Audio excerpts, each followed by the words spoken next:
नमस्कार जय जगन्नाथ। आज आम लमतापुट कोरापुट को वास्तु विजिट रे आसचु। ए व्यक्तिंकर नुआ घर करिसंती। घर करिवार 6 मास परे मैडम कर स्वास्थ्य समस्या आसिला एवं घर करिवार 10 मास भितरे मैडम दुनिया रू चली जाइसंती। तेबे ए घरे कौन समस्या थिला? गोटे घर वास्तु देखिया गले proper to the scale plan दरकार। जेमती कि देखुचंती गोटे छोट घर एटा एंट्रांस अच्छी 3 एंट्रांस ठीक अच्छी, इनकम भी ठीक अच्छी। बाकी ये घर देखु सी जिते नुआ घर कले अग्नि तत्व अग्निकोण बा साउथ पार्ट टाक एकदम एक्सटेंड कर जोटा बढ़िकी अच्छी वाश एरिया सहित जो किचेन करा जिते नुआ घर कले ये जगटा किणिकी घरटा को बढ़ई देले। जितेबले अग्निकोण एत दूर बढ़ी जाए निश्चित रूपे घरे जीवन उपरे समस्या आसे बा घरे हठात किना दुख खबर आसे।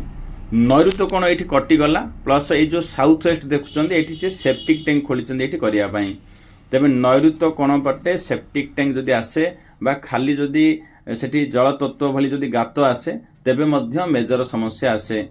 एवं अग्नि तत्व E7 E8 रे एठी मध्य मुख्य द्वार अच्छी। मेजर समस्या आउ किछि नुह, केवल अच्छी अग्नि तत्व जेहेतु बढ़ई एक्सटेंड करिसंती सेठी निश्चित रूपे मेजर समस्या आसीबो।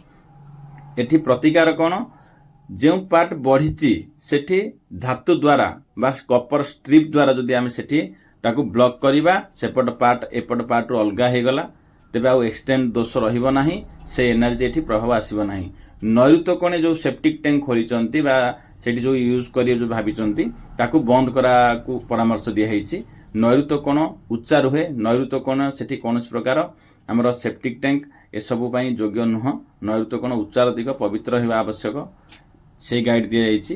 तेबे एई घरे बा जेकोनसी वास्तु क्षेत्र जदि अग्निकोण बढ़ाउचंती जदि नैऋत्य कोण जदि किछि वास्तु इम्बैलेंस करूचंती तेबे निश्चित रूपे जीवन गला भली समस्या आसीबो। तेबे जहाँकि एई घरे सेया घटिछि। तेबे प्रश्न कली जे कोण हेइथिला जे हठात किना जीवन गला बा स्वास्थ्य समस्या आसिला। तेबे जेबे एक्सटेंड हेइछि 3-4 मास परे हठात किना पैरालिसिस टाइप रो समस्या पळि आछि। एवं छात ऊपर देखिबे बहुत अलिया स्टोर हेक अच्छी। छात ऊपर जदि स्टोर आसे बा जदि खराब जिनिस जदि आमे स्टोर कर रखुचे तेबे आमर निश्चित रूपे घरे मध्य रोगाग्रस्त हवा बा समस्या आसीबो। तेबे हठात किना ब्रेन स्ट्रोक टाइप रो समस्या आछि। हठात किना हाथ गोड़ चली नाही, मेडिकल नेइचंती नेला पर सेथिरे शरीर विभिन्न अंग हठात किना खराब होईची जहा फଳରେ कि गोटे घर को आसीबार वर्षे भितरे एभलिया दुख खबर आछि। तेबे घरे जदि आपणकर अकाल वियोग घटुची बा जदि किछि आर्थिक स्थिति बड़ धरणर क्षति आसुची तेबे निश्चित रूपे आपणक घरे वास्तु दोष अछि। केउ कारण ए सब घटिची समस्तंकर जातक विचार हेची, वास्तु विचार हेची, कौन करिवे केउठी से स्ट्रिप लगेबे, घर रंग कौन चेंजेस करिवे संपूर्ण गाइड करा जाइछि। जहाँकि आगु को ए घर आउ सेमती किछि काहा ऊपर विपद न आसु। जो माने अच्छंती कम से कम सेमानकर लाइफ केमती सुरक्षा रहू जहाँ आमे जानिछु ए विद्या द्वारा तांको आमे हेल्प करिछु।